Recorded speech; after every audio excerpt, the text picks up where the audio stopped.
Around 95% of adults support organ donating. Out of that 95%, only about 58% of them are registered donors.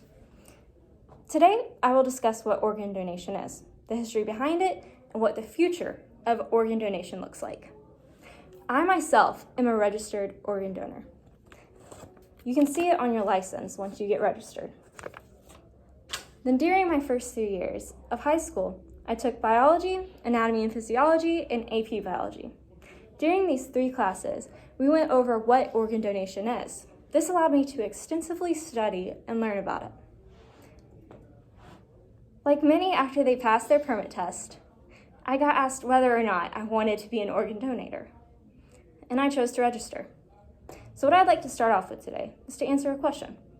What is organ donation? Organ donation is not a very complicated thing to understand. ClevelandClinic.com describes organ donation as the process of removing an organ from one person and surgically placing it in another person. There are 2 types of donors, living and deceased donors. OrganDonor.gov explains the difference between the 2. Living donors are not so surprisingly living. While most donations happen once the donor has died, certain organs like kidneys, part of the liver, or lung, along with tissues, can actually be donated while the donor is still living. Deceased donors are, as in the name, deceased. Any age can really be an organ donor, as long as their organs are healthy enough to be donated. Most organs and tissues can be donated after death, except, of course, the brain. Now that I explained a bit about what exactly organ donating is, let's look at the history behind organ donating. So when did organ donation initiate? LifePassionate.com states that the first ever recorded transplant of any kind was actually in the Middle Ages. This was a bone transplant. However, there's not much information about this. The first successful transplant recorded was in 1869. This was actually a skin transplant, surprisingly. Whole organs didn't get successfully transplanted until the 20th century, when a doctor named Joseph E. Murray successfully transplanted a kidney. He actually later on received the Nobel Prize for Medicine in 1990. While organ donating started way before a registry began, many people have access to organ transplants, and many people have the option to choose whether they would like to be an organ donor. The advancement of transplants and organ donations is one thing that's been more possible than ever.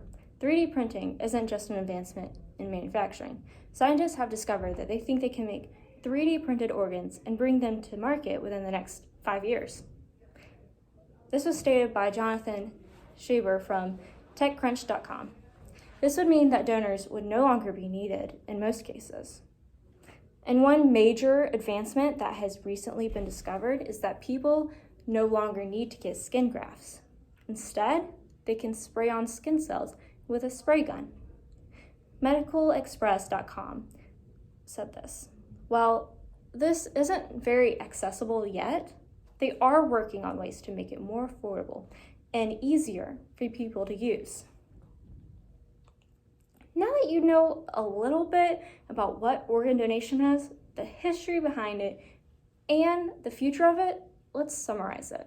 Today, I discussed what organ donation is, giving an organ to someone who needs a transplant, the history behind it, which started a long time ago, and what the future of organ donation looks like, which is ever growing in possibilities. If you still don't quite understand what it is, I suggest you look it up. Being in the know never hurts. As Morgan Freeman once said, I'm always trying new things and learning new things. If there isn't anything more you can learn, go off and die.